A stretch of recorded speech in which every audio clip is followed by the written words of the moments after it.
everyone, welcome back to my channel Gitanjali Story Time in Manipuri. Ngasi aina liza doiba wari se mangdabu ai mangak nagare sigi wari se paraga taraga tumbada ado ai ngonda di yamna gizagare khangde mayamna nungai gadra wari aseng basu thokibagi henda su ai ngonda nungai ba phau ba wari ni ado ai gi sigi wari se the famous haunting of Fox Hollow Farm haina maming lebani Indiana gi mafamda sigi se mai gi documentaries yam thokpani adagi series kasu yam lebani athigi matangda internet da tv da dugi video kai kai su yamna lebani du mayamna hena check out tawninga gadi du adum Fox Hollow Farm haina tharaga yingbiyu adum tholakpani adu mayamna kharamana aigi wari se yam sangtokna yam liraga layena hai ado ai mayam da haizaningi aigi wari se sida thaina wari ama libagi wa amga limaga hauraga kosanaraga loisangi habado adumaina di ai se wari si liba haizade wari se liraga di aina tawni pami se suspend build up torokpa ade background gi wari singje build up tawba aduduga mi duna thengnaiba mi duna kari phawdage habado aina tariba aigi audience aigi video wo yengiba singda moida anticipate honing bai tare ko moida khoigi thriller gumba kai kai sagalaning bodo adugumdo yam pamjai aina aduduna aigi wari se anambana background ga adugumba yawbani na adum koirani warobiganu adum loibo bokta biyo adudi wari se hauzarage asigi yum se huziki mafam se am chawba 10 acre gi lamgi property sida mara huziki nupa si yumse ahamba lauriba nupa se Herbert Richard Baumeister kawi ma se yamna doting oiba father masu oi andagi yam loving oiba husband yamna lunu mind people lun toba ade karola kai su yamna chanatinaba managa party ga throw toba se mayam sila aga magi company enjoy toba khotpa aduguma nupa ni to ma se angawri ngai da schizophrenia nai and high schizophrenia hai se khoi hallucination tawba mitaga panguda uba adagi kano makhon mawa tadana mi leire khole kain tawba khopa hidi kitang mako kon tawdab se mentally kitang problem leiba khara henjan na mayam dagi leiba hai tare ko kaisu tawdaba pota tawre kan khanjan ba moise hallucinate moise schizophrenia na makhanama ado mas laying haudre ye aduga Herb Baumeister se yamna kano tawe hai mase siba mi hatpa adugumba se yamna mase obsessed oi bazane magi obsession sina fel khoidi khwaidagi Indiana gi khwaidagi notorious oiba yam sathiba serial killer ama oidoini mana magi nupiga mai machajing laitringaida ai mana gi bar da chalaga mi pick up tawraga mai mayum sida poraga ai mana haibado mi over kud mari muki mathakta mana hen hatlamgani hai mana hatlaga moigi remains sing hai tare ko moigi saru moigi remains arab kano mana hatu ka makamaka ka aga magi property throughout magi 10 acre gi property sin mana loina phumme ba Herbert Baumeister sina ado Baumeister se su ma se kamaina toino khangde machasu leina ma se gi manupa sida khara interest kum bazu leiba jani do na mana nungdang na chatlaga adumaina pick up tawe na hairaga mi mayam nupa mayam mang ba haurakpadagi police sing sina investigation hauba sida karamaina mi sing je chakhraga bar dagi chakhraga halaktrino khotrino ade khara mana mapanom da siraga su phangba yamna thengna ba jani adoda witness ama huziki Baumeister do chapmina ruba nupa ama uchinna chinna ma je chenthora aga hingobadagi mana sumaina Baumeister ni khopani na haibdagi moi society moi do leiba lekai mi singa do punga makna gi bhaidi karamaina Baumeister sina sogamna macha leidana so amna phaba nupa sina kamain tawri no na mai mayum je moina investigate chawbagi hogai thogai ba tawbasida saru over 5,000 human bones phange moise lising manga muki saru mioi bagi saru phange phangbadagi moina phaba nang hodringai da Baumeister se Canada da chelaga Canada gi yuma mada mathanda ꯁꯤꯖꯔꯒ ꯂꯩꯔꯝꯃꯤ ꯑꯗꯨꯒ ꯃꯥꯅ ꯆꯤꯊꯤ ꯑꯃ ꯏꯔꯝꯃꯤ suicide note ꯑꯃ suicide ꯅꯣꯠꯁꯤꯗ ꯃꯥꯅ just ꯍꯥꯏꯔꯝꯃꯤꯁꯦ ꯃꯥꯒꯤ ꯃꯦꯔꯦꯖꯇꯣ fail ꯑꯣꯏꯔꯦ ꯃꯥꯒꯤ ꯕꯤꯖꯤꯅꯦꯁꯁꯨ ꯐꯦꯜ ꯑꯣꯏꯔꯦ ꯑꯗꯨꯅ ꯃꯥ ꯁꯤꯔꯤꯅꯦꯅ ꯏꯔꯒ ꯃꯥꯅ ꯍꯥꯠꯂꯝꯃꯤꯕ ꯃꯤꯁꯤꯡꯗꯨꯒꯤ ꯃꯇꯥꯡꯗ ꯃꯤ ꯀꯌꯥ ꯍꯥꯠꯂꯤ ꯃꯤ ꯀꯌꯥ ꯃꯥꯅ ꯍꯥꯠꯈ꯭ꯔꯦ ꯍꯥꯏꯕ ꯈꯣꯠꯄ ꯃꯤ ꯀꯌꯥ ꯃꯥꯒꯤ ꯄ꯭ꯔꯣꯄꯔꯇꯤꯗ ꯐꯨꯝꯃꯦ ꯍꯥꯏꯕꯗꯣ ꯏꯔꯝꯗꯕꯗꯒꯤ ꯍꯧꯖꯤꯛ ꯐꯥꯎꯕ ꯑꯗꯨꯝ ꯈꯪꯕ ꯉꯝꯗꯦ ꯍꯥꯏ ꯍꯧꯖꯤꯛ ꯐꯥꯎꯕ ꯑꯗꯨꯝ ꯁꯔꯨꯁꯦ ꯀꯥꯏ ꯀꯥꯏꯗꯅꯣ ꯑꯃꯃꯝ ꯑꯗꯨꯝ ꯐꯪꯕ ꯈꯣꯠꯄ ꯂꯩꯔꯒ still going on ꯀꯩꯅꯣꯒꯤ ꯇꯥꯏꯞꯅꯤ ꯃꯣꯏꯒꯤ ꯄ꯭ꯔꯣꯁꯦꯁꯀꯤ ꯇꯥꯏꯞꯇ ꯍꯥꯏꯗꯤ ꯏꯟꯚꯦꯁꯇꯤꯒꯦꯁꯟꯒꯤ ꯇꯥꯏꯞꯇ ꯑꯗꯨꯝ ꯂꯩ ꯑꯗꯣ ꯌꯨꯝꯁꯦ ꯃꯥꯅ ꯁꯤꯔ ꯃꯇꯨꯡꯗ ꯑꯣꯅꯔ ꯑꯅꯤ ꯑꯍꯨꯝꯅ ꯍꯥꯏꯗꯤ ꯁꯤꯜꯂ ꯃꯥꯜꯂꯦ ꯁꯤꯟꯕꯁꯦ ꯑꯅꯝꯕꯅ ꯃꯤ ꯂꯩꯔꯝꯕꯁꯤꯡꯁꯦ ꯍꯣꯟꯇꯤꯡ ꯑꯣꯏ ꯑꯗꯒꯤꯗꯤ ꯃꯈꯣꯟ ꯃꯋꯥ ꯇꯥꯏ ꯇꯝꯅꯩ ꯈꯣꯠꯂꯦꯅ ꯑꯅꯝꯕꯅ ꯂꯩꯌꯣ ꯌꯥꯗꯕꯗꯒꯤ ꯑꯗꯩ ꯌꯨꯝꯁꯤꯡꯁꯨ ꯂꯩꯕꯤꯌꯨ ꯌꯥꯗꯕꯗꯒꯤ ꯏꯟꯚꯦꯁꯇꯔ ꯑꯃꯅ ꯌꯨꯝꯁꯦ ꯂꯩꯔꯒ ꯌꯨꯝꯁꯦ ꯂꯣꯏꯅꯃꯛ ꯊꯨꯒꯥꯏꯔꯒ ꯍꯥꯏꯕꯗꯤ ꯃꯥꯒꯤ ꯀꯩꯅꯣꯁꯤꯡꯁꯦ ꯃꯅꯨꯡꯒꯤꯁꯤꯡꯁꯦ ꯂꯣꯏꯅ ꯑꯅꯝꯕ ꯊꯨꯒꯥꯏꯔꯒ ꯔꯤꯃꯣꯗꯦꯜ ꯇꯧꯔꯒ ꯂꯣꯏꯅ ꯁꯥꯔꯒ ꯊꯝꯃꯕꯧꯗ ꯃꯥꯅ ꯊꯝꯃꯤꯕ ꯃꯥꯅ ꯀꯩꯅꯣ ꯇꯧꯔꯤꯕ million 2.9 million mana list tawajani yumse kano market ta adu oirgasu amata settabasida mana mamanse hatharaga tatharaga yole yumse couple amani yumse leidoini yumse leira matungda moida tamnaba khotpa phangba moidi moina recording book lai ko sigi recording se ai hapsarake moina hujiki yumjida phangba adu ai hapsarake moise leiraga moisigi warini moida tamnabagi warini atopa tamnabagi maya moigi yaugre but asigi stories jiktang khak yamna famous oina yaubagi aina si wari se lizage moida thokpa tamnabagi wari du ne hujikli doise rock graves kauba nupa ma khoi gi car gi dealership ki mapu mane aduga Vicky Graves aina scientist amaga moiga mai macha nupa ani maga moise city da laibagi langba khotpa mayam tawbudu da yamna war khoi blang ba khopa mayam bedagi lapna khoi country side haidi lapna khungang gumba natraga suburban haitare ne ko khoi suburb gumba lam wairaga chauna khoi yam hangna mawon makhata khoi gar nungi gari makhon ta da bida tum hawlakpadaga uchek makhon ga ta dana adagi nung khoi uwagi adugumba taba khopa yamna chik yam peaceful oiba pambadagi moise yum thiba hore yum thiba hobasida yumse yam chawraga 10 acres ni yuka suk lay du lay da lay na hairaga yumse yam hongna su phangba yamna hongna phangaga moina hek pamba mafam ju oire di lapna mayamdagi lapna koi gi gari mawa yam toina ta da bida just moi privacy da moi haidi leiba yaba adugumba yum ama ubadagi moina moi huziki real estate yum du list tawriba agent to da phone tawraga tang laaga yum se yenge yabra khopra haibdagi agent sina lao kasu kaide kanam bok leite huzi noi dum laaga yengba yayan haibdagi moi je yengba chattuine huziki yum mafam sida hoje moina yum leiba laise chahi tara muki matungda ni ko haidi ngasagi bomeister na मीसिंग हाट खरे खोट खरे हाइबगी मतुंग the चाही तरा मतुंग the sum yum दो list तौबसिदा yum से इसे सेटब दो दनी को Moina यामना Hong योलिसिसु yum से येंगना बनेना 2006 ता मोइजे युम से येंग बलाए मुजेगी एजेंट तोगा युम से येंगगा यौबसिदा युम से खुफाजम तौये हंगरा एकता खोई इंडोर स्विमिंग पूल गा लैदना रूम गा से 7 9 गा लैरगा yum se yam phajana maintain tawraga khoi bathroom ga je yam yamaga mapan gi kano loan dagi mai sumang thelong hingon dagi sana semaga hijigi yum dugi nakanda su apartment ama haidi mi gumba khoina bhara thamninga su natraga guest nung lakpada leiba yabagi su oin apartment am ga leiraga yam chawraga khoi gi muziki mafam je 10 acre muk chawbai se yam chawre ko adu du ga dai taw yum se uba se moi sing ne yum je chala chala yeng basida Vicky ga rob sina hainai je kai dawra jano si yum si bo su kem na hong na yoli ji bu khu chaw lok chaw ji ga na hai basida rob sining jang rob sina mai khone aina tv da masigi fox hollow farm hai ai ta gare sini ai ta gare masibu Indiana gi yamna famous oi gi ba serial killer amagi mayum oi bugum tawbune amta hangjine na mana agent da changaga agent da sigi yumje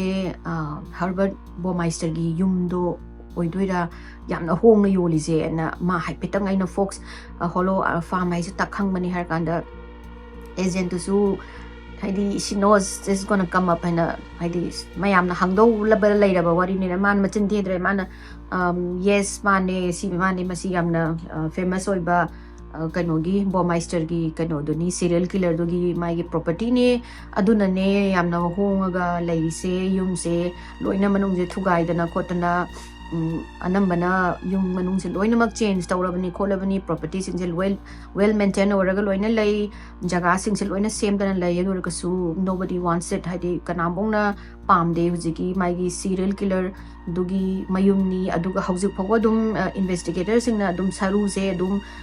ꯐꯪꯉꯦꯅ ꯍꯥꯏ ꯃꯥꯒꯤ ꯚꯤꯛꯇꯤꯝꯁꯦ over 26ꯃꯨꯛ ꯑꯣꯏꯔꯝꯗꯧ ꯃꯥꯜꯂꯤ ꯑꯗꯨ ꯀꯅꯥ ꯍꯥꯏꯗꯤ ꯑꯁꯦꯡꯕꯗꯤ ꯑꯝꯇ ꯈꯪꯈꯤꯗ꯭ꯔꯦ ꯑꯗꯨꯗꯨꯅ ꯄ꯭ꯔꯣꯄꯔꯇꯤꯁꯦ ꯀꯅꯥꯝꯐꯥꯎꯅ ꯄꯥꯝꯗꯕꯒꯤꯅꯤ ꯌꯥꯝꯅ ꯍꯣꯡꯅ ꯌꯣꯜꯂꯤꯁꯦ ꯑꯗꯣ ꯑꯩ ꯑꯟꯗꯔꯁꯇꯦꯟ ꯅꯣꯏ ꯑꯗꯨꯝ ꯅꯪ ꯚꯤꯛꯀꯤꯒ ꯅꯕꯥꯏꯅꯤ ꯋꯥꯔꯤ ꯁꯥꯟꯅꯔꯣ ꯑꯗꯨꯗꯨꯒ ꯍꯥꯏꯔꯛꯑꯣ ꯅꯣꯏꯅ ꯀꯩꯁꯨ ꯀꯥꯏꯗꯦ ꯍꯥꯏꯔꯒꯗꯤ we can go ahead with the sale ꯍꯥꯏꯅ ꯍꯥꯏꯔꯒ ꯑꯗꯨꯃꯥꯏꯅ ꯃꯣꯏꯁꯦ ꯃꯇꯩ ꯃꯅꯥꯎꯁꯦ ꯈꯟꯅꯔꯕꯁꯤꯗ ꯚꯤꯛꯀꯤꯗꯤ ꯁꯥꯏꯟꯇꯤꯁ ꯑꯣꯏꯕꯅꯤꯅ ꯃꯥꯗꯤ ꯑꯗꯨꯒꯨꯝꯕ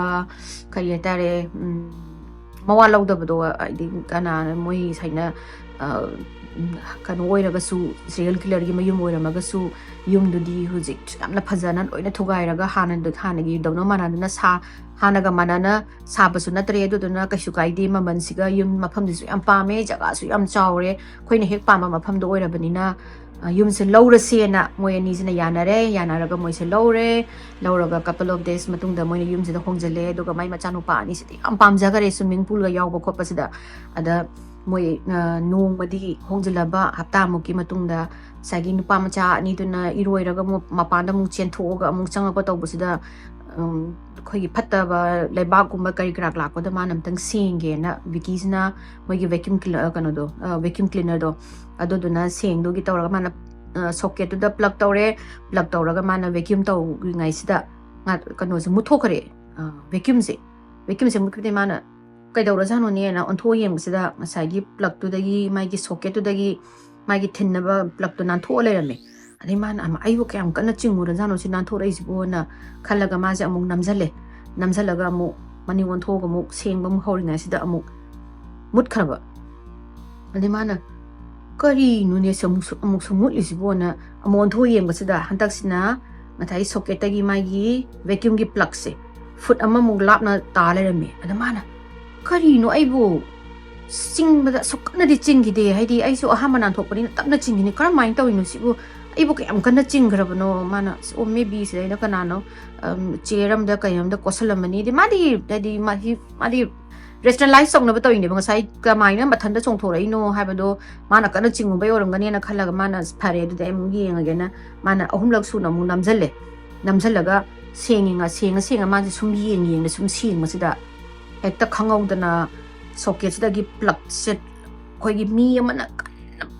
ꯇꯧꯔꯒ ꯆꯤꯡꯉꯛꯄꯗꯣ ꯑꯗꯨꯒꯤ ꯇꯥꯏꯞꯇ ꯆꯤꯡꯉꯒ ꯄꯥꯏꯊꯣꯔꯛꯄꯅꯦ ꯍꯥꯏꯔꯤꯌꯦ ꯍꯧꯖꯤꯛꯀꯤ ꯀꯩꯅꯣꯁꯦ ꯃꯔꯤꯁꯦ ꯑꯗꯩ ꯚꯤꯛꯀꯤꯁꯦ ꯈꯪꯉꯒ ꯚꯦꯀ꯭ꯌꯨꯝꯁꯦ ꯐꯠꯂꯥꯎ ꯂꯪꯊꯔꯒ ꯃꯥꯁꯦ ꯌꯦꯡꯉꯒ ꯀꯔꯤꯅꯣ ꯍꯧꯖꯤꯛꯀꯤꯗꯨꯕꯨꯅ ꯃꯥꯁꯦ ꯈꯜꯂꯒ ꯍꯥꯏꯗꯤ इलेक्ट्रिकल सर्च अमगा लागा मदगी पोखाइरागा चोंथोराई जाला kai मासे खल्लगा माना ngasai socket to yemgadi socket to di mai chakpagi adagi kan omo kaim laite it was just normal it was fine ada mase haipetang di khallaga mana maybe aigi vacuum je bera tawrambani na she was just trying to adi ma adum si kamai thoino haido mana mathanda khanna bonabda maybe kanom tawrambani hara maje khando e asi matang dai khallaroi ge na maje khando maje laire aduga rob ki dealership ta thabak tawba nupa ma lege jo leblanc kaina ma se adom thengba ma se ki mafam se lak pa se thengba se da rob sina nang jo nang jo kai no ti ki dum theng nan lai si ko khop da hang ma se mana jo sina ai se lapna lai noi gi sina yam lapna zu lai bani na adoduna station ani ahum pharaga lak banina la heta lape nang haude adoduna aizu asai gi anapada apartment lai radi yenge na tawramine kholini na habdagi jo sina aigi apartment aigi yums digi nak aigi nakan sida guest ki room lai apartment oina detached oraga laiba apartment ni nang pamagadi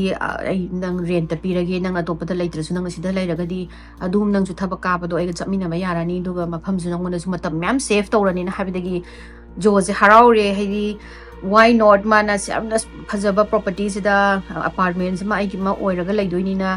I'm more than happy na mas haraure dagi moina hongjala se phare na Josu mai mapam macai mem puraga mai hui magalai mai hui na Fred kawe ada moi silaga mapo macai se hongjen numit se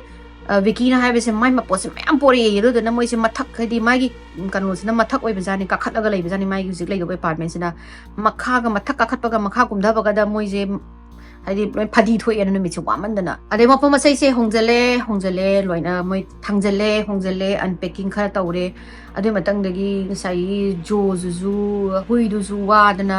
adu moi se tumma jane nong dang dudi tumba sida adugi nong dang sida kaino sina jo sina mamang sida kanano na ma se tana bazane forest manung na tana bagi ma se mang ba tana raga ta ma se kanano di kaino de khangde yam kijaba pot amna ma se tana basida ma mamang do ina haidi taibang do ina ma se kan tawra bhai tare hagula ga ma se chin bazani da mamang na tawini taw taibang da on mamang ne taw do taibang da on thora ga ma se hagut tum na hagula ga chela ga ma gi thong se hekta chenjan ba je ma se thong je sujan dana makok se kai hai ba kai ra gyan tar aga ma se kaino ayu jiki du bu ai mang du bu kaino jiki do mai do am waru ba gi sleep walk taw ri jala haina khalaga ma se adu du bu di khando oga numit du bu di adum na hadung dang du ma di dum lien gre adugi matam numit ni humni leiraga Vicky na thaba khalak pasida mai nupa rob se moigi yumgi nakanama painting taw lerame painting taw leram basida mana changaga ma paintings ma chu jam phajai khole adu ni mana sieng o sigi ma kano je sanglora kanda sigi kano siga background kano siga forest ke background jaga matching tawrani kholani kaina ga mori jo forest ka su lai bajane ada matching tawrani kholani kaina wari sum sanari ngai sida Vicky gi haidi nakkan malap na mana mi ubase red color ke t-shirt le daga mi se na lepaga moi da yeng lai de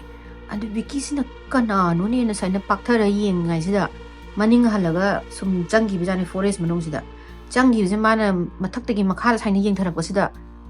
sai phruilit panupa da makhong di yaw da masa khak mai makhwang gok tangkhak yawraga forest manung no changa mangraba mangbadagi Vicky di scientist ni na madi ngasai gi ama tawrubadugi kharaga nungaita masai gi code chingthokpagi kharaga nungaita baga leibane majana rob amtangai khone mana hai amtagi sidaida nupa ma furit angang ba malilaga sanghi du ko makhong yaudi sineba ada rob sina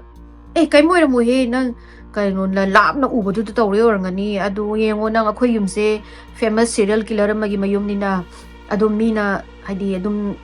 mi changa kani khangdaba mina changa ga stranger changa ga adum yumji yengning bagi akhoi na lairi ja kamai laino ka yengning bagi adum lak poiram basu yai adugum basu adum lakani adu kun na ju accept tawra ji haibadi mi ja topa adum khangdaba mi changa pi ai kholena haisan haraga ju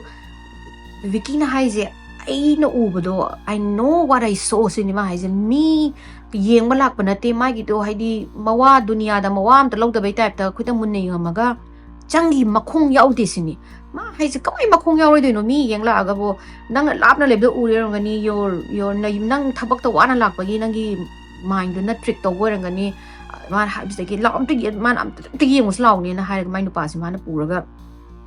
Ziki nupa sina mangi bagi moi forest ki age to area forest rom dai yeng basita kanam bola remdre adagi ma haije rope sina haije kanano mana moi yengam maga nang na ubadu da chelam mani kholam mani kaim khalor na ose na haide gi Vicky zo oi phare ena ju henjan na khanjan boira mani isu kaim khalor oi gen tawraga changa changak pagi sigin moi je dum mayum changkhare adugi nungdang sida Josina ma susa tokpagi kon phenga leiba sai mai apartment je mana kon pheng leiba sida thong sida tak ana thong sida thilak pasani mana o ai kon phengi lai ngatang ngai khoko na hai wesne ma thong thilak amu kan sujak sina ngaingam da begi tap kan thong thilak pasani ada mana hey cool down man I'm coming ana mana ai lai ka toroge ai khut ai thoi mai wakhandana jo ga Vicky hadi mai wakhandana rob ka Vicky ga la aga Vicky ga laga kanom hai du gi tawri ra sini de mas makos tai thoga som thil le ne kaming na thong ji thin na mana thong ji hang to ko sida kanamu le ramdri adagi jo je apitang swai lawi ne haidi thong ji thin na ne ko thin na thong ji thillaga lepaga lai bi jana de thin na ne thong hang to ko je le ramdri je de mana yuma thak sidang yeng ne kana nom ne yuma thak ta gi ga kumthara ga haina yuma thak ta gi ga no dar hura ma na ga thong thilai ra kaina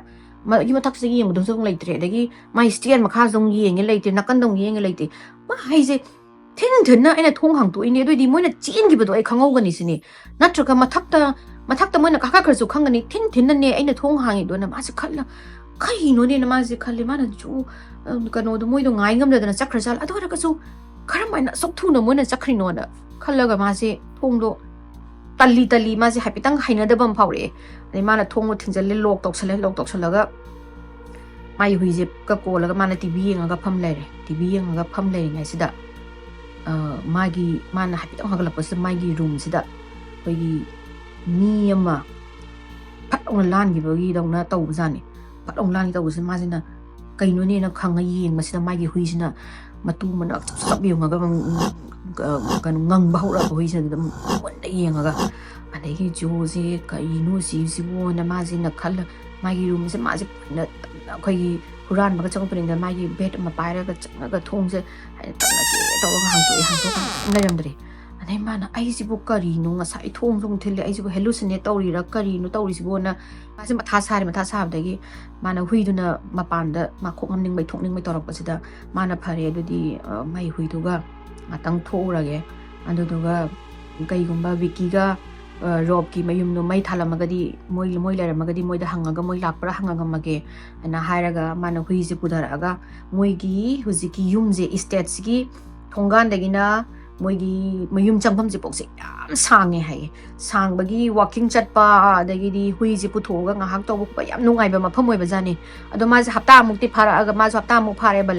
ꯂꯩꯔꯒ ꯃꯥꯁꯨ ꯑꯗꯨꯝ ꯋꯥꯀꯤꯡ ꯆꯠꯄ ꯈꯣꯠꯄꯁꯦ ꯑꯗꯨꯝ ꯃꯐꯝꯗꯣ ꯌꯥꯝ ꯅꯨꯡꯉꯥꯏꯕꯒꯤ ꯃꯥꯅ as let me just go out and clear my head ꯑꯩꯁꯤ ꯍꯥꯏꯅ ꯃꯌꯥꯝ ꯍꯥꯏꯅ ꯎꯕ ꯈꯣꯠꯄꯁꯤꯗ ꯍꯥꯏꯅ ꯑꯩꯁꯦ ꯌꯥꯝ ꯋꯥꯔꯕ꯭ꯔꯥ ꯁ꯭ꯇ꯭ꯔꯦꯁ ꯋꯥꯡꯕ꯭ꯔꯥ ꯀꯩꯅꯣꯝ ꯇꯧꯔꯦ ꯍꯥꯏꯅ ꯍꯥꯏꯔꯒ ꯃꯥꯅ ꯍꯨꯏꯁꯦ ꯄꯨꯊꯣꯛꯑꯒ ꯃꯣꯏꯅ ꯑꯍꯥꯟꯕ ꯕꯤꯀꯤꯒ ꯔꯣꯕꯀꯤ ꯃꯌꯨꯝꯁꯤꯗ ꯃꯃꯥꯡꯁꯤꯗ ꯐꯥꯎꯕꯁꯤꯗ ꯃꯣꯏꯁꯦ ꯄꯨꯔꯥ ꯃꯩ ꯃꯨꯊꯠꯂꯒ ꯂꯩꯈ꯭ꯔꯦ ꯑꯗꯣ ꯃꯥ ꯍꯥꯏꯁꯦ ꯃꯣꯏ ꯇꯨꯝꯃꯝꯃꯅꯤ ꯍꯧꯖꯤꯛ ꯃꯩ ꯂꯣꯏ ꯃꯨꯊꯠꯂꯕꯅꯤꯅ ꯑꯗꯨꯗꯤ ꯑꯩ ꯍꯨꯏꯁꯦ ꯉꯥꯛꯇꯪ ꯔꯥꯎꯟ ꯑꯃ ꯄꯨꯕꯤꯔꯨꯔꯒꯦꯅ ꯍꯧꯖꯤꯛ ꯃꯩꯒꯁꯨ ꯂꯣꯏ ꯊꯥꯟꯕ ꯃꯐꯝꯅꯤꯀꯣ ꯃꯥꯅ ꯍꯥꯏꯅ ꯆꯠꯂꯤꯉꯩꯁꯤda ꯂꯥꯞꯅ ꯐꯨꯔꯤꯠ ꯑꯉꯥꯡꯕ ꯂꯤꯠꯄ ꯅꯨꯄꯥ ꯑꯃ ꯍꯧꯖꯤꯛꯀꯤ ꯐꯣꯔꯦꯁ ꯃꯅꯥꯛꯁꯤꯗ ꯑꯃꯨꯛ ꯂꯦꯞꯄ ꯑꯃꯨꯛ ꯂꯩꯔꯕ ꯑꯗꯩ ꯃꯥꯅ ꯀꯩꯅꯣꯅꯦꯅ ꯌꯦꯡꯉꯩꯁꯤꯗ ꯍꯨꯏꯁꯤꯅ ꯍꯦꯛꯇ ꯈꯣꯡꯉꯒ ꯍꯦꯛꯇ ꯆꯦꯟꯁꯤꯟꯈ꯭ꯔꯕ ꯍꯧꯖꯤꯛꯀꯤ ꯃꯄꯥꯁꯤꯗ ꯑꯗꯒꯤ ꯉꯁꯥꯏꯒꯤ ꯖꯣꯗꯨꯁꯨ ꯍꯨꯏꯗꯣ ꯀꯅꯥꯅꯣ ꯈꯪꯗꯕ ꯃꯤ ꯅꯣꯡꯃꯩ ꯄꯥꯏꯔꯝꯃꯗꯤ ꯊꯥꯡ ꯄꯥꯏꯔꯝꯃꯗꯤ ꯃꯥꯒꯤ ꯍꯨꯏꯗꯨꯅ ꯆꯦꯟꯁꯤꯟꯈꯤꯁꯦ ꯆꯤꯛꯄꯤ ꯇꯥꯔꯦꯅ ꯃꯥꯁꯨ ꯃꯥꯏ ꯃꯅꯤꯡꯗꯨꯗ ꯆꯦꯜꯂꯦ ꯍꯨꯏꯁꯤꯒꯤ ꯃꯅꯤꯡꯁꯤꯗ ꯖꯣꯁꯤꯁꯨ ꯆꯦꯜꯂꯒ ꯍꯧꯖꯤꯛꯀꯤ ꯐꯣꯔꯦꯁꯁꯦ ꯑꯦꯖ ꯃꯄꯥ ꯆꯞ ꯌꯨꯡꯉꯀꯥꯟꯁꯤꯗ ꯂꯩꯔꯝꯗ꯭ꯔꯦꯕ ꯍꯧꯖꯤꯛꯀꯤ ꯀꯩꯅꯣꯁꯦ ꯐꯨꯔꯤꯠ ꯑꯉꯥꯡꯕ ꯂꯤꯠꯄ ꯅꯨꯄꯥꯁꯦ ꯂꯩꯇ꯭ꯔꯒ ꯃꯥꯅ ꯀꯗꯥꯏꯗꯅꯣꯗꯩ ꯍꯨꯏꯗꯨꯁꯨ ꯉꯪꯉꯒ ꯃꯥꯏꯒꯩ ꯑꯃꯅ ꯉꯪ ꯂꯩꯔꯦ ꯑꯗꯩ ꯃꯥꯅ ꯍꯧꯖꯤꯛꯀꯤꯗꯨꯕꯨ ꯀꯅꯥꯅꯣ ꯐꯨꯔꯤꯠ ꯑꯉꯥꯡꯕ ꯂꯤꯠꯄ ꯅꯨꯄꯥꯗꯨꯕꯨꯅ ꯌꯦꯡꯉꯒ ꯃꯥꯒꯤ ꯃꯅꯤꯡ ꯍꯥꯏꯗꯤ ꯃꯥꯒꯤ ꯁꯥꯏꯗꯁꯤꯗ ꯀꯩꯅꯣꯝꯃ ꯐꯤꯜ ꯇꯧꯕ ꯀꯩꯅꯣꯝꯃ ꯂꯩꯕꯒꯤ ꯑꯗꯣ ꯃꯥꯅ ꯁꯥꯏꯗꯁꯤꯗ ꯍꯥꯏꯅ ꯑꯣꯟꯊꯣꯛꯄꯁꯤꯗ ꯍꯧꯖꯤꯛꯀꯤ ꯅꯨꯄꯥꯁꯦ ꯔꯦꯗ ꯀꯂꯔꯒꯤ ꯐꯨꯔꯤꯠ ꯂꯤꯠꯄ ꯅꯨꯄꯥꯁꯦ ꯂꯦꯞꯄꯒ ꯃꯉꯣꯟꯗ ꯍꯥꯏꯅ ꯃꯨꯟꯅ ꯌꯦꯡ ꯂꯩꯔꯕ ꯌꯦꯡꯉꯒ ꯃꯥꯅ ꯌꯦꯡꯗꯕꯁꯤꯗ ꯃꯈꯣꯡꯗꯣ ꯌꯥꯎꯔꯝꯗꯕꯗꯒꯤ ꯍꯦꯛꯇ ꯖꯣꯁꯦ ꯃꯃꯥꯏ ꯂꯩꯊꯣꯛꯑꯒ ꯍꯣꯠꯇꯅ ꯆꯦꯜꯂꯛꯄꯖꯥꯠꯅꯤ ꯆꯦꯜꯂꯛꯑꯒ ꯃꯅꯤꯡꯁꯤꯗ ꯃꯥꯏ ꯍꯨꯏꯗꯨꯁꯨ ꯍꯣꯠꯇꯅ ꯆꯦꯜꯂꯒ ꯏꯟꯅꯔꯛꯑꯒ ꯃꯥꯁꯦ ꯆꯠꯂ ꯃꯥꯏ ꯍꯨꯏꯁꯦ ꯀꯧꯁꯜꯂ ꯊꯣꯡꯁꯦ ꯊꯤꯟꯖꯜꯂꯒ ꯂꯣꯛ ꯇꯧꯔꯒ ꯃꯥꯁꯦ ꯅꯨꯃꯤꯠꯇꯨ ꯀꯔꯤꯅꯣ ꯃꯥꯅ ꯍꯧꯖꯤꯛ ꯎꯔꯤꯗꯨꯕꯨ ꯑꯩꯕꯨ ꯍꯦꯂꯨꯁꯤꯅꯦꯠ ꯇꯧꯔꯤꯔꯥ ꯑꯩꯅ ꯇꯧꯔꯤꯗꯨꯕꯨ ꯀꯔꯤꯅꯣ ꯑꯩꯅ ꯍꯧꯖꯤꯛꯀꯤꯗꯨꯕꯨ ꯀꯩꯅꯣ ꯑꯁ ꯃꯥꯁꯦ ꯃꯤꯍꯨꯝꯒ ꯇꯤꯡ ꯆꯣꯡꯉ ꯃꯥꯁꯦ ꯂꯩꯔꯒ ꯊꯣꯡ ꯊꯣꯡꯅꯥꯎꯁꯦ ꯍꯥꯡꯇꯣꯛꯑꯒ ꯅꯨꯃꯤꯠꯁꯤꯃꯗꯤ ꯃꯥ ꯇꯨꯝꯗ꯭ꯔꯦ ꯍꯥꯏꯗꯤ ꯀꯅꯥꯅꯣ ꯃꯤꯗꯣ ꯍꯨꯔꯥꯟꯕꯔꯥ ꯀꯔꯤꯅꯣ ꯃꯈꯣꯡꯁꯨ ꯌꯥꯎꯗꯕ ꯃꯤꯗꯣ ꯂꯩꯔꯝꯃꯤꯗꯨꯕꯨꯅ ꯃꯥꯁꯦ ꯈꯜꯂꯒ ꯑꯗꯨꯝ ꯂꯩꯔ ꯃꯥꯁꯦ ꯃꯁꯥꯁꯦ ꯑꯩ ꯅꯣꯡꯉꯥꯟꯕꯒ ꯑꯩ ꯍꯌꯦꯡ ꯋꯥꯔꯤ ꯀꯩꯅꯣ ꯇꯧꯔꯒꯦ ꯁꯥꯔꯒꯦ ꯈꯣꯠꯂꯒꯦꯅ ꯃꯥꯁꯦ ꯈꯜꯂꯒ ꯂꯩꯔꯒ ꯅꯣꯡꯉꯥꯜꯂꯀꯥꯟꯁꯤꯗ ꯃꯥꯅ ꯕꯤꯀꯤꯁꯤꯒ ꯔꯣꯕꯁꯤꯗ ꯍꯥꯏꯅ ꯋꯥꯔꯤꯁꯦ ꯂꯤꯔꯕꯖꯥꯠꯅꯤ ꯁꯨꯃꯥꯏꯅ ꯇꯧꯏ ꯈꯣꯠꯂꯤ ꯑꯩꯗꯣ ꯍꯦꯂꯨꯁꯤꯅꯦꯠ ꯇꯧꯔꯤꯔꯥ ꯀꯔꯤꯅꯣ ꯈꯪꯗꯦ ꯈꯣꯠꯇꯦ ꯃꯤ ꯐꯨꯔꯤꯠ ꯑꯉꯥꯡꯕ ꯑꯃ ꯎꯏ ꯂꯤꯠꯄ ꯈꯣꯠꯄ ꯍꯥꯏꯕꯗꯒꯤ ꯕꯤꯀꯤꯗꯨꯁꯨ ꯌꯥꯝ ꯏꯃꯣꯁꯅꯦꯜ ꯑꯣꯏꯅ ꯍꯥꯏꯔꯛꯑꯕ ꯑꯩꯁꯨ ꯎꯏ ꯅꯪ ꯍꯥꯏ ꯀꯩꯅꯣ ꯇꯧꯔꯤꯗꯣ ꯎꯏ ꯁꯤꯅꯤ ꯃꯥꯅ ꯑꯁ ꯑꯗꯨꯗꯤ ꯃꯥꯅꯁꯨ ꯎꯏ ꯕꯤꯀꯤꯗꯨꯁꯨ ꯖꯣꯗꯨꯅ ꯑꯗꯨꯃꯥꯏꯅ ꯃꯤ ꯑꯉꯥꯡꯕ ꯑꯃ ꯎꯏ ꯈꯣꯠꯂꯦꯅ ꯍꯥꯏꯕꯗꯒꯤ ꯑꯗꯨꯒ ꯃꯥꯅ ꯑꯗꯣ ꯖꯣ ꯅꯪꯅꯁꯨ ꯁꯤꯒꯤꯁꯦ ꯑꯩꯅꯁꯨ ꯐꯖꯅꯗꯤ ꯍꯥꯏꯗ꯭ꯔꯦ ꯑꯗꯣ ꯑꯩꯈꯣꯏꯅ ꯂꯩꯔꯤꯕ ꯄ꯭ꯔꯣꯄꯔꯇꯤꯁꯦ ꯀꯩꯅꯣꯅ ꯁꯤꯔꯤꯌꯦꯜ ꯌꯥꯝ ꯐꯦꯃꯁ ꯑꯣꯏꯕ ꯁꯤꯔꯤꯌꯦꯜ ꯀꯤꯂꯔ ꯕꯣꯃꯥꯏꯁꯇꯔꯒꯤ ꯃꯌꯨꯝꯅꯤ ꯑꯗꯣ ꯃꯥꯅꯗꯤ ꯂꯣꯏꯅꯃꯛ ꯒꯇꯦꯠ ꯑꯣꯏꯗꯅ ꯌꯨꯝꯁꯦ ꯂꯣꯏꯅꯃꯛ ꯍꯥꯏꯗꯤ ꯑꯅꯝꯕꯅ ꯍꯧꯖꯤꯛꯀꯤ ꯍꯥꯟꯅ ꯑꯩꯈꯣꯏꯅ ꯂꯩꯔꯤꯕ ꯏꯟꯚꯦꯁꯇꯔꯗꯨꯗꯅ ꯌꯨꯝꯁꯦ ꯂꯣꯏꯅ ꯊꯨꯒꯥꯏꯔꯒ ꯌꯨꯝꯁꯦ ꯐꯖꯅ ꯑꯃꯨꯛ ꯁꯥꯔꯕꯅꯤ ꯈꯣꯠꯂꯕꯅꯤ ꯑꯗꯣ ꯈꯪꯗꯦ ꯃꯦꯕꯤ ꯃꯤ ꯑꯇꯣꯞꯄꯅ ꯍꯥꯏꯗꯤ ꯁ꯭ꯇ꯭ꯔꯦꯟꯖꯔꯁꯤꯡꯅ ꯄ꯭ꯔꯦꯡ ꯁꯥꯟꯅꯩꯔ ꯑꯩꯈꯣꯏꯗ नत्रगा तसिंग मी लाइब्रा नत्रगा तसिंग मोइना हुजिक मोइ अतोपगी विक्टिम हाइदि विक्टिम मैम लै मोइ सिंग अनआइडेंटिफाई तौबा ngамदबा अदुगा सीग्रे हारगा थीबं फंगदबा मैम लै हाय अदु ओइरबा साला खनबदगी मोइसना हारे अदगी जॉर्जना ओ कैम बोखल आइजु याम कन्ना कनो खलरोइगे maybe aisu hallucinate तौरंबरा नत्रगा वखन्ना सागतलिरा मफमजे यामना जु चिअगा चाउबा दुगा फॉरेस्ट कजु नगनबनिना अदुम खंगदे सा गुंबा ओइरंबसु याय खोलेन हारगा जोजे फरेना मासे मयुम मासे हलागा माजना माई मयुमसिदा कनो फमगा टीवी यंगा लेरिङासिदा थोंजमु थिनभम थोंजमु कतकतकतक थिनम होरे अनेगी मासिना येंगसिदा थोंजे थिनबगी फोर्स से थोंजे निकबने थोंग down down down down down थिनबसिदा निकबसिदा मास करिनुने कनानुने सिबोना मु मासे हापितंग अहामबे हाक चिंगरुबदुने मासे तुसरको माना थोंजे पाराउ हांतोपसिदा कनामबु लेरमद्रि लाइरमदबदगी मासिना कनानो थोंग थिलिदो कनानो माना को लाउलाउरा हंगा माना लेपिङाइसिदा मसाइगे थोंदो थिनबगी मोइगे माने नोक याउनबा मा या हुक अम यावे हुक सिना मु पार मथंदा हुक तो मथंदा तक तक तक हाइना नोक तोरपनिने मादगिदी ngसाइगे जोसे थोंजे माना आउ थिनजल्लगा लोक तक्सलगा माजे पाखतना कनो पाखत चिनझलकपगी टाइमिंग सिदा मागी कासुगी माई मयुम मनुंगसिदगी व्हाइट कलर की फुरिलिपा नुपा चोचोपमा ताइन लाउरगा मंगोंदे त पाइसलपजानी पाइसलगा माजे लाला चखरगा मांग्रगा अदगिदी जोजना मसिगी मफमसिददी आई ngasi रुंगांगदी लेरोय न माना माई हुइजे पाइरगा तना चले अमु विकी को मयुम से थोंग थिल्ले माना रोप का विकी का सिदा हांगतो काना माना हाइजे होजे का सुमाइना तौरगा नुपा मा ngौ हाइदि मैन इन व्हाइट हाइना चोले दुगा मादो लाउरगा चले आइदो मदुगी मादो बो माइस्टर की विक्टिम गुम ओइरम दौ माले मंगोंदे चेन माले आई मदुनि ngasiदी आई लाइंगा मरोय माय अपार्टमेंट दा मासे ना हाइपर ओइना लीबसिदा मोइना काम डाउन जो काम डाउन ना हाइरे देगी मोइना हाइरे मेबी अखोइना उरिबा फुरित अंगांगबदुसु नंगना नंगी रूम दा लेबा थोंग थिलिबा सिंदुजु बो माइस्टर की विक्टिम ओइरम दौ माले हाइदि मोइसे स्टक तौरगा सीरे हाइना खंगरगा स्टक तौरगा मोइगी फाइनल मोमेंट हाइदि मोइना सिरमदाइदा बो माइस्टर लाकनबगी सिरमदाइगी फाइनल करी एक तो अदुदो तौबो माली खोले मोइ मसेन मोइ ओहुम जे रेशनलाइज तौनबो हनरे दि मोइजु करिनु खंगद्रे विकी जो साइंटिस्ट अमा ओइना माजु दुगुमबदो थेंगनरे खोलकपा दे माजु मसानाजु अनि हुम अदु मयुमदा मखोन मवाता बखोटपा उरकपा हाइ तारकपदगी माजु अदुदि अमतंग येंगसेना मोइना इन्वेस्टिगेट तौसेना मोइगिना इंटरनेट हांगतो फोन लैपटॉप हांगतो इंटरनेट थीरे कोइ थीरे तकाना मोइ विक्टिम मयाम दो मोइना येंगे फुरि अंगांग बलिपा यावब्रा खोपराना अदा फुरि अंगांग बलिपा यावदना सुम चिंगथरकपसिदा जोसना तु माइखो मा हाइजना सिगी नुपा चिका चाबाना ये नुपा मा माइ विक्टिम मा व्हाइट कनो द टी शर्ट लिपा मा नुपा दो सिगी विक्टिम सिगा मसक चामाने माना सिगी नुपा सिने लाउरगा अंगोंदा पाइसला इदो सिनी अदगी मोइसिना अदा कंक्लूजन ताउरेदी मोइस्तेदा हॉन्टिंग तौरीसे मोइना मीदुबु सोहनगे नाहनगे ना हॉन्टिंग तौबनते मोसागी विक्टिम मैमदुगी फाइनल मोमेंट सिंगदो अदुदो मोइना ओवर टाइम द लूप त लेरगा मोइजे हाइदी स्टक तौरगा लैबै टाइप नि सिनी मोइना कनो सिदा लिविंग गी वर्ल्ड सिदा स्टक तौरगा लैबगी टाइप त तौबनि खोटपनि ना मोइसे खले दो मोइसे खरा यामना कना करम माई विक्टिम जिंगदो करम फंगे दो येंगसिना मोइसे इन्वेस्टिगेट तौरे खोले अदगी मोइजु हैपितंग हाइदी पीस ऑफ माइंड फंगे दे मोइदो लैगी सिंगदो मोइगी विक्टिम गतनी maybe if we try to contact with them मोइना खोइना कांटेक्ट तौरगा मोइदा वरी सारगा इफ वी कुड हेल्प काइना मोइजु वदाइना वरी सानारगा जोसे मयुमदा हल्लगा मासे अदुगी तौर मतुंगदा नुमित खरनीदी कैम्बुक तौगिदबदगी मोइना हाइदी कैम्बुक दुगुम्बा एक्टिविटी कैका अमा तौदना लैबदगी मोइ जितंग शांति गितंग फंगे अदगा नोंमा नुंधिन नुंसा साबसिदा माना माई हुइदो मपान थोकनिंगपदुदा माना हुइदो पुरगा हुजिकी फॉरेस्ट के मनाक्तिदा सुम माना चटलगा सुम येंगबजानी साइगी कनोदो कमाइन तोइनो खोलिनो तौबसिदा हुइजिना उनाना खुमजनबा पाइलो लीव्स अम लेरमे लैबसे माना उसाइ कनोदो खोटपजिदा खोलगा माना फ्रेड कइनो नंगा तोइदो फ्रेड कइनो तौरगा माजिना सरू अमा पुरगा लाबा haidi yam laina ne ko napina dum khumjan ba pora madagi saru uma pura lai aduga hujiki mafam jisu moina investigate tawda thaina police na hanjan na kom tawdana hanjan moina thigi ba mafam ni ko adu hujiki saru jidi yam laina hui du na pura pora padagi mana chatlaga jo kan sai jo sina rob ka wiki ka utle sumaina pore khole na adagi moina police kauraga forensic la halaga hujiki saru se human being gi saru oilera me aduga sina phaigen gi saru femur haye adu oilera me adai moina si piraga identify tawna ba pire khole adagi di rob sina phone tawraga moi hujiki police ki lead police da tang nangak sidaida koi si mafam se la aga amtaga amta yengbiyo moi saru laribra kholibra aduga anamba activity se karai da thoi no kholi no asigi mana mi victim mai gi victim jingna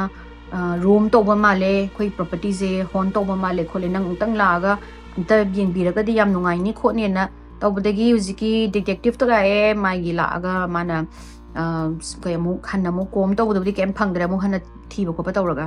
aduga hujik police na hai anambana bo meisters na mai swimming pool area sida mai victim se hardly mana ge bar da changani nupa jingdo party ga swimming ga tawu se na hairaga mana meeting do lu tawraga por ani namthak tawraga por ani aduga swimming pool da iroi je na kumtharaga aduda oina man anambana mai victim se hat pani khot pani na adumaina tamame dai moizu madaina tawi na habedagi moise adi adaina mana hat pani khot pani police na inform tawdagi moi singju khaga hainaraktre haidi yum se talle ani laiba adugi nungdang juda sagi josna mai gi apartment sida computer da tabak tawraga lairingai sida mana makhon ama khoi gi kainom na metallic konom na khot bagi kre na khot bagi makhon am tarak pisan tabse mana kaino ni na hagolaga kitchen room dai tarak pa hagolaga yem sida kitchen sida magi thang mayam do magi mayum de sejana ba thang mayam do loi lokthoga magi sink sida da pasana line tawa thamme adegi masina kaino sikbo aidi aina di thambana te kana tawinu kana changak sanu sinu haraga masinga sai gi kano do ningsangi ene haidi maybe one of the victim na moi victim ama oi baduna mangonda reach out tawraga help tongna ba oi jala kholira na ma su khallaga laringa ga mana haina yengthaba sida moi hujiki island haina chakhum jida ama jaga ama khoi gi kano tawraga lai jaga ama ai photo da hapchagi island do adugi da wood na saba mathak si laiba ma hujiki kano si island je moina wooden oiba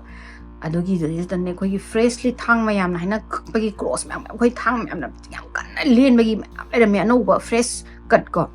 ma samu yenge mana masi amung tang dei hangage existing music victim gumba moina help pam ba oram dong male khole na khalaga masina magi iphone je lokthoga mana recording da hapaga kana lege seida yum sida kana lei noi mateng pang ba pamiro kholiro silence game book line te andegi hujik thang khotlami do kanano aduga chakhumda kanano ma leibra an haibasida matang jida mai gi huisna hawba ina bahura ba ngang bahura ko do adu mangun de kem ta deba adegi mana phana koina hangbadagi kembo makhon mawa light flicker toba khotpa adugum do kem ta dabdagi mana Paren mana muthatlaga maje mai gi nungdangi winding down tawrage na tumba hawrage na changbasida mana ngasai headphone hapaga computer da magi phone hapsalaga tabasida wari ji sum mana kana lei aduno adano sum hangba ji dum tumin lerame daga kitchen da kana lei na hangba timing sida the married one and hare asigi aina video recording hapchage si haina who keeps walking in the kitchen in the kitchen the married one hana ani mana married one araga mase khallaga mana hujiki internet sida yengba kana mai victim jing da kana no luhongi je kana luhong ba lege na mana thiba sida hujiki victim jing dangi loina magge ge victim ngaptani aduga anamana ha ngatani kana bu luhongde aduga asigi tamna khoigi mai gi worries da luhongba amakhak yawisina kanano haibada Harvard Bomeister se ma khatane ba luhongba adudi moigi lairiba property sida tamnari se magi victim da nate bo meister su yauraga mana ne ba thang nung tor mi mem je adu mem do ubadagi jo du di nunga dum nungdang do ma Vicky ga rob ki mayum da chatle aduga ma leiba ngamaroi magi nambana magi apartments da su hena moigi apparition haitare ne ko sigumba mam khogi spirit man thokpa khotpa jingje moi magi da na hena thoi na ma lenga maroi na ma je hong dokhi na hai adudagi Vicky ga rob kana ju asigi wari se dum moina wari se libadagi ghost hunter mayam la aga moigi paranormal gi investigation tawba moi lay ado chahi madagi hana book ka tawre hojidi book to holeba $90 pi ye ticket amada ado moina ado hojik open tawre moi bi lai tramale hoji ado raga su moina open tawraga paranormal investigator mayam adagi di tourist ado gumba haunted housing ningba mi mayam lai ko ado gumba yengba lakba moi jing do chahi ma mamang daga book tawda di hojiki ba phamne sangba phangde hai ado hojiki ma phamne sang ji da moi ji dum makhon mawa apparition gumba uba madi tamnaba gi duga specially moi gi swimming pool gi area se si se nungdang da yam tamnai hai adu maina tawdana moi ju yum do lai ru do lai di lai tre ado moina tourist ki attraction na thamaga paisa ga ticket lauraga adu maina thamme hai adi mayam wari je sadro chinjarage aigi wari format se mayam na pamagadi share to view like to view subscribe to view adu mathang wari da mu thingnarasi ko mayam bye